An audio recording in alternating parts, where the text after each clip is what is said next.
The 4th of July, America's most cherished national holiday, represents far more than just an excuse for barbecues, fireworks, and patriotic parades. This day commemorates one of the most audacious political acts in human history, when a group of colonial representatives gathered in Philadelphia to declare their independence from the most powerful empire on earth. The story of Independence Day begins not with a single moment of unanimous agreement, but with years of escalating tensions, fierce debates, and profound philosophical discussions that ultimately led 13 separate colonies to risk everything for the revolutionary idea that governments derive their authority from the consent of the governed rather than divine right or hereditary privilege. The roots of what would become Independence Day stretch back to the 1760s, when the British Parliament began implementing a series of taxes and regulations designed to recover the enormous costs of the 7 Years' War, known in America as the French and Indian War. The Sugar Act of 1764, the Stamp Act of 1765, and the Townshend Acts of 1767 represented a fundamental shift in British colonial policy from the previous era of salutary neglect, when the colonies had largely governed themselves with minimal interference from London. These new measures not only imposed financial burdens on the colonists, but also established precedents for direct parliamentary control over colonial affairs that many Americans viewed as violations of their rights as British subjects. The colonists' resistance to these measures was initially focused on legal and constitutional arguments rather than demands for independence. The rallying cry of no taxation without representation reflected their belief that as British subjects, they could not be taxed by a parliament in which they had no voice. Colonial leaders like James Otis of Massachusetts, Patrick Henry of Virginia, and John Dickinson of Pennsylvania articulated sophisticated arguments based on British constitutional law, common law traditions, and natural rights philosophy that challenged Parliament's authority over the colonies while maintaining loyalty to the British Crown. The Boston Massacre of March 5, 1770, marked a crucial escalation in colonial British tensions as British soldiers fired into a crowd of protesters, killing 5 colonists, including Crispus Attucks, a man of African and Native American descent who became one of the first martyrs of the independence movement. The incident was skillfully exploited by colonial propagandists, particularly Paul Revere, whose famous engraving depicted the soldiers as cold-blooded murderers firing on innocent civilians. John Adams' decision to defend the British soldiers in court, despite his opposition to British policies, demonstrated the colonists' commitment to legal principles even in the face of popular anger. The Tea Act of 1773 and the subsequent Boston Tea Party of December 16, 1773, created a direct confrontation that made compromise increasingly difficult. The destruction of 342 chests of East India Company tea in Boston Harbor was a carefully planned act of resistance organized by the Sons of Liberty, led by figures like Sam Adams and organized by men such as George Robert Twelves Hughes. The action was designed to protest not just the tax on tea, but the British government's decision to grant the East India Company a monopoly that would have driven colonial tea merchants out of business. The British response to the Tea Party, known in America as the Intolerable Acts or Coercive Acts of 1774, closed Boston Harbor, effectively ended Massachusetts self-government, allowed British officials accused of crimes to be tried in England rather than colonial courts, and expanded the Quartering Act to require colonists to house British soldiers. These punitive measures convinced many colonists that the British government was determined to reduce them to a state of slavery and arbitrary rule, making reconciliation increasingly unlikely. The First Continental Congress, which convened in Philadelphia from September 5th to October 26th, 1774, brought together representatives from 12 colonies to coordinate resistance to British policies. The delegates, including future presidents George Washington and John Adams, established the Continental Association to organize a comprehensive boycott of British goods, while petitioning both Parliament and King George III for redress of their grievances. However, the Congress carefully avoided any discussion of independence, with most delegates still hoping for reconciliation with Britain on terms that would preserve colonial rights within the empire. The armed conflicts at Lexington and Concord on April 19, 1775, transformed the crisis from a political and economic dispute into an armed rebellion. The battles began when British forces marched from Boston to seize colonial military supplies stored in Concord, but encountered organized resistance from colonial militia who had been warned by Paul Revere, William Dawes, and Samuel Prescott. The famous shot heard round the world, fired at Lexington Green, marked the beginning of armed hostilities that would ultimately lead to full-scale war and independence. The Second Continental Congress, which convened on May 10, 1775, faced the immediate challenge of managing an armed conflict while still hoping for reconciliation. The delegates appointed George Washington as Commander-in-Chief of the Continental Army, established a postal system, authorized the printing of money, and began conducting the business of a de facto national government. However, they also approved the Olive Branch Petition, a final attempt at reconciliation that pledged loyalty to King George III, while requesting his intervention to resolve the crisis. Throughout 1775 and early 1776, public opinion gradually shifted towards support for independence, influenced by a combination of military events, British intransigence, and powerful propaganda. Thomas Paine's pamphlet, Common Sense, published in January 1776, played a crucial role in this transformation by presenting complex political arguments in language that ordinary colonists could understand. Paine attacked not just British policies, but the entire concept of monarchy and hereditary aristocracy, arguing that America had the opportunity to create a new form of government based on republican principles and popular sovereignty. The influence of Common Sense cannot be overstated, as it sold over 120,000 copies within 3 months and eventually reached virtually every literate American. Paine's arguments resonated with colonists who had grown increasingly frustrated with King George III's refusal to consider their petitions and his formal declaration that the colonies were in rebellion. The pamphlet's success demonstrated the power of the printing press to shape public opinion and mobilize popular support for revolutionary change. By the spring of 1776, several colonies had instructed their delegates to the Continental Congress to support independence, while others remained hesitant to take such an irrevocable step. Virginia took the lead when its convention adopted resolutions on May 15, 1776, instructing its delegates to propose independence and calling for the formation of foreign alliances and a confederation of the former colonies. Richard Henry Lee, following these instructions, introduced his famous resolution on June 7, 1776, declaring that these united colonies are, and of right ought to be, free and independent states. The debate over Lee's resolution revealed deep divisions among the delegates about the wisdom and timing of independence. Conservatives like John Dickinson of Pennsylvania and Robert Livingston of New York argued that the colonies were not yet prepared for independence and that foreign alliances should be secured before making such a declaration. Radicals like John Adams of Massachusetts and Richard Henry Lee of Virginia contended that independence was inevitable and that delay would only weaken the American position by suggesting uncertainty and division. The Congress decided to postpone the final vote on independence until July 1st, while appointing a committee to draft a formal declaration that would explain and justify the decision to the world. The 5-member committee included Thomas Jefferson of Virginia, John Adams of Massachusetts, Benjamin Franklin of Pennsylvania, Roger Sherman of Connecticut, and Robert Livingston of New York.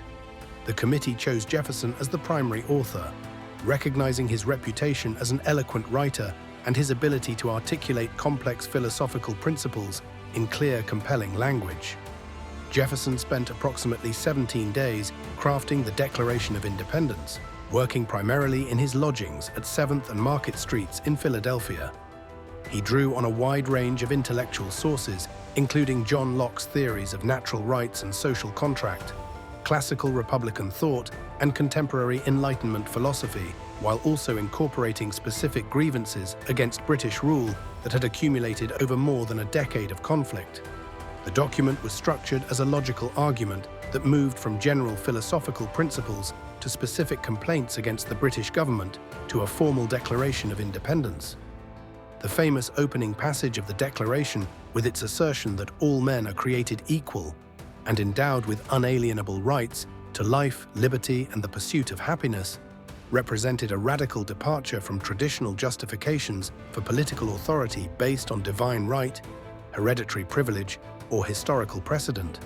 Jefferson's formulation transformed what had begun as a dispute over colonial rights within the British Empire into a universal statement about human nature and the proper basis of government that would inspire democratic movements around the world for centuries to come. The list of grievances against King George III served multiple purposes. It justified the colonists' decision to revolt by documenting a pattern of tyrannical behavior. It answered British claims that the rebellion was unjustified, and it appealed to international opinion by presenting the American cause as a legitimate struggle against oppression rather than mere colonial insubordination. The charges ranged from specific violations of colonial rights, such as imposing taxes without consent and depriving colonists of trial by jury, to broader accusations of attempting to establish absolute tyranny over the colonies. The Continental Congress began formal consideration of the Declaration on July 1, 1776, in what John Adams later described as one of the most important debates in American history. The discussion was intense and sometimes acrimonious, with delegates fully aware that they were committing what the British government would consider treason punishable by death. Benjamin Franklin reportedly lightened the mood at one point by joking that they must all hang together, or most assuredly, we shall all hang separately. The final vote on independence took place on July 2, 1776, with 12 colonies voting in favor and New York abstaining pending instructions from its provincial Congress. John Adams was so convinced of the importance of this date that he wrote to his wife Abigail, predicting that July 2nd would be celebrated by future generations as America's Independence Day. However, the Congress spent July 3rd and the morning of July 4th debating and revising the text of the Declaration, making numerous changes that improved its clarity and strengthened its arguments. The most significant deletion from Jefferson's original draft was a lengthy passage condemning the slave trade and blaming King George III for its continuation in America. This passage was removed primarily at the insistence of delegates from South Carolina and Georgia, who depended heavily on slave labor, and some northern delegates whose constituents profited from the slave trade. The removal of this passage highlighted the fundamental contradiction between the Declaration's assertion of universal human equality and the reality of slavery in American society. Late in the afternoon of July 4, 1776, the Continental Congress approved the final text of the Declaration of Independence by a unanimous vote of the 12 participating colonies. New York's delegates, having received authorization from their provincial Congress, were able to join the unanimous approval when that colony formally endorsed the Declaration on July 9th. The document was ordered to be printed and distributed throughout the colonies to inform the public of the momentous decision their representatives had made. The immediate aftermath of the Declaration's approval was surprisingly subdued, as many delegates were exhausted from the intense debates and fully aware of the enormous challenges that lay ahead. There were no grand celebrations in Philadelphia on July 4, 1776, as the delegates understood that declaring independence was far easier than achieving it. The real work of creating an independent nation would require years of warfare, diplomatic negotiations, and institution building that would test the colonists' commitment to their revolutionary ideals. The first public reading of the Declaration in Philadelphia took place on July 8, 1776, in the yard of Independence Hall, accompanied by the ringing of the Liberty Bell and celebrations that included bonfires, illuminations, and the destruction of symbols of British authority. Similar readings took place throughout the colonies as copies of the Declaration reached other cities and towns, often accompanied by ceremonies that symbolically marked the transition from colonial status to independence. George Washington ordered the Declaration to be read to his troops in New York on July 9, 1776, hoping to boost morale and remind the soldiers of the principles for which they were fighting. The reading was followed by the destruction of a statue of King George III, whose lead was melted down to make bullets for the Continental Army. This practical recycling of royal imagery into military supplies symbolized the transformation of British subjects into American revolutionaries. The international reception of the Declaration was mixed, with European intellectuals generally praising its philosophical principles, while European governments remained skeptical about American prospects for success. The Declaration's emphasis on natural rights and popular sovereignty influenced revolutionary movements in France, Haiti, and Latin America, while its specific grievances against British rule provided valuable propaganda for Britain's European enemies. The British government dismissed the declaration as the work of a treasonous minority and remained confident that military force could restore order in the colonies.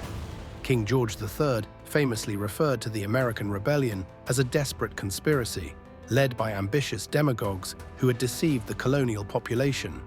This fundamental misunderstanding of American determination and unity would contribute to British strategic failures throughout the Revolutionary War. The celebration of Independence Day began almost immediately after the declaration was approved, though early observances were often modest affairs due to the ongoing war.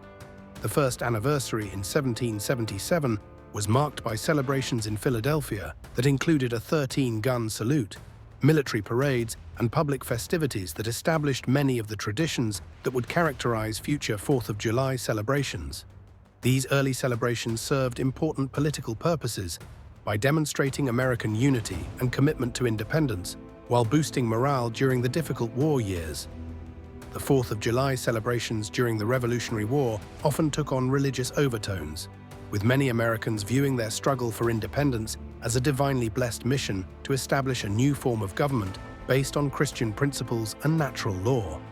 Ministers throughout the colonies preached sermons comparing the American Revolution to the Israelites' exodus from Egypt, while political leaders invoked divine providence to explain American military victories and to justify their resistance to British authority. As the war progressed and American prospects for victory improved, 4th of July celebrations became more elaborate and confident. The 1778 celebration at Valley Forge, where Washington's army had endured the brutal winter, featured military drills, speeches, and festivities that demonstrated the Continental Army's survival and growing strength. These military celebrations helped build esprit de corps among American forces while sending messages to both domestic and international audiences about American determination and capability. The successful conclusion of the Revolutionary War in 1783 transformed the meaning of Independence Day from a wartime morale booster to a celebration of achieved freedom and established nationhood. The Treaty of Paris, which formally ended the war and recognized American independence, validated the bold decision made in Philadelphia 7 years earlier and established the United States as a sovereign nation among the community of nations. The early national period saw the development of distinctive 4th of July traditions that would persist for generations.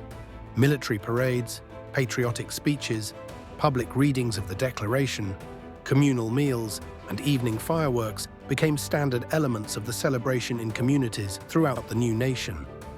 These traditions served important civic functions by reinforcing shared values, transmitting historical knowledge to younger generations, and strengthening bonds of national identity among geographically dispersed populations.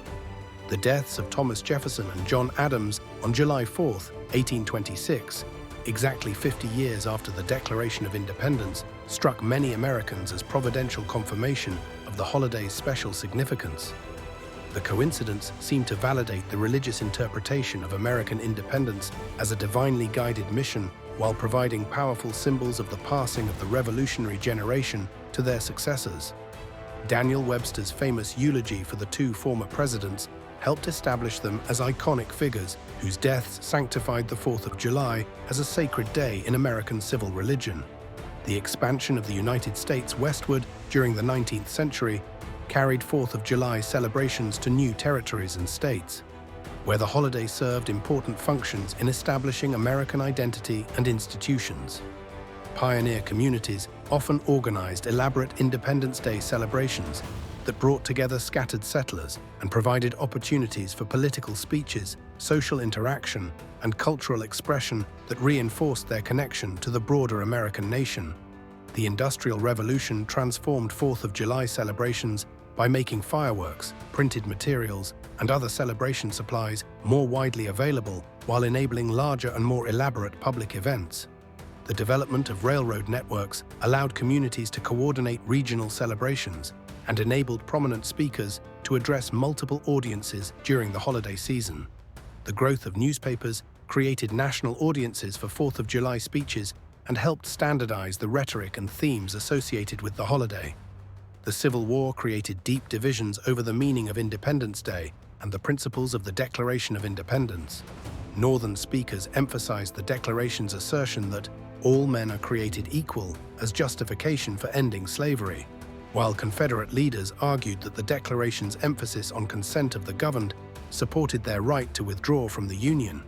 These competing interpretations reflected fundamental disagreements about the nature of American democracy and the scope of human equality that the war would ultimately resolve. Abraham Lincoln's interpretation of the Declaration of Independence, most famously expressed in the Gettysburg Address, reframed the document as a commitment to ongoing struggle for human equality rather than a completed achievement. Lincoln's vision of the Declaration as establishing a national mission to ensure that government of the people, by the people, for the people, shall not perish from the earth, gave new meaning to 4th of July celebrations by emphasizing America's role as a beacon of democracy for the world. The post-Civil War period saw efforts to heal national divisions through shared 4th of July celebrations that emphasized common heritage and values while avoiding divisive political issues. The Centennial Celebration of 1876, highlighted by the Great Centennial Exhibition in Philadelphia, provided an opportunity for national reconciliation and renewed commitment to American ideals. The exhibition showcased American technological and industrial achievements while celebrating the progress made since independence. Immigration from Europe and other regions during the late 19th and early 20th centuries brought new communities to America who gradually incorporated 4th of July celebrations into their own cultural traditions. These immigrant communities often used Independence Day as an opportunity to demonstrate their commitment to American values while maintaining their distinct cultural identities.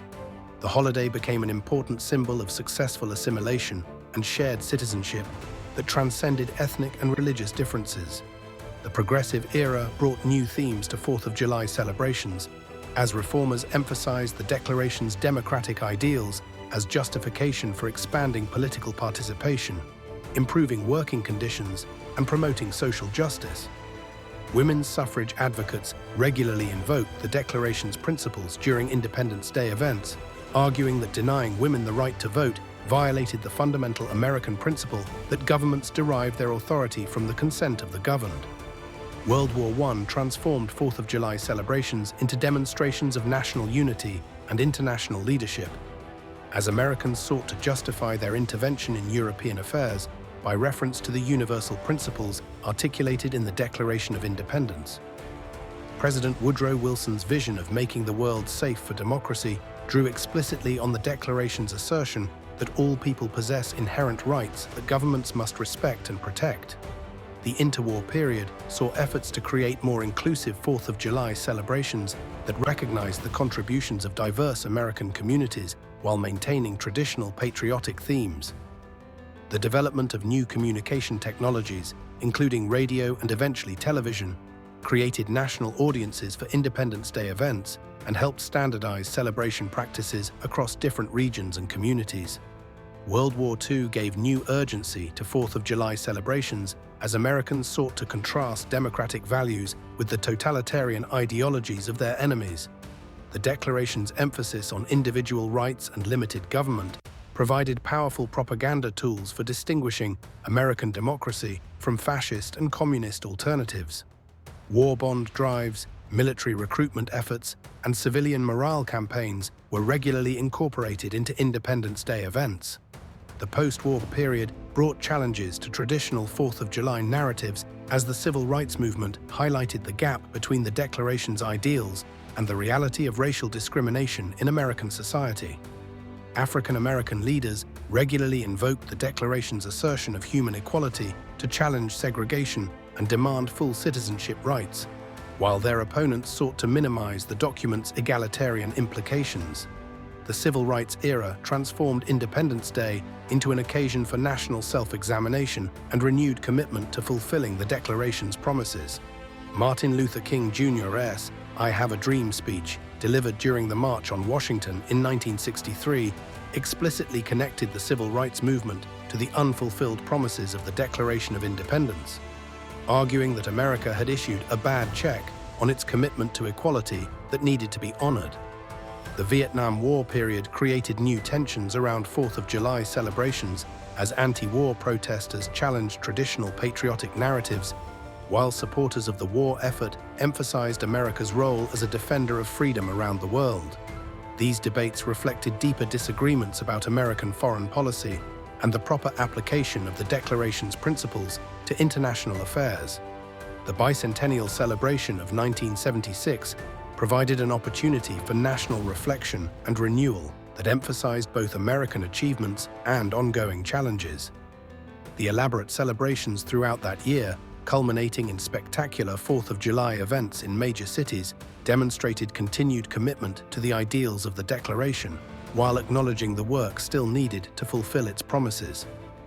Recent decades have seen 4th of July celebrations become increasingly elaborate and commercialized, with major cities hosting massive festivals featuring concerts, fireworks displays, and cultural events that attract millions of participants.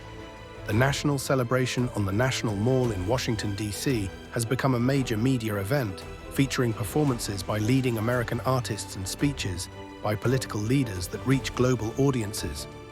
Modern Independence Day celebrations reflect America's increasing diversity, with communities throughout the country organizing events that celebrate both shared American values and the distinct contributions of various ethnic, religious, and cultural communities. These multicultural celebrations demonstrate the continuing evolution of American identity while maintaining connections to the fundamental principles articulated in the Declaration of Independence.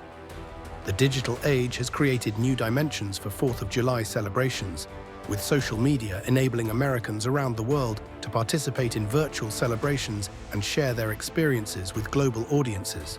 Online events, streaming concerts, and digital fireworks displays became particularly important during the COVID-19 pandemic, when traditional large gatherings were impossible and celebrations had to be reimagined for digital platforms.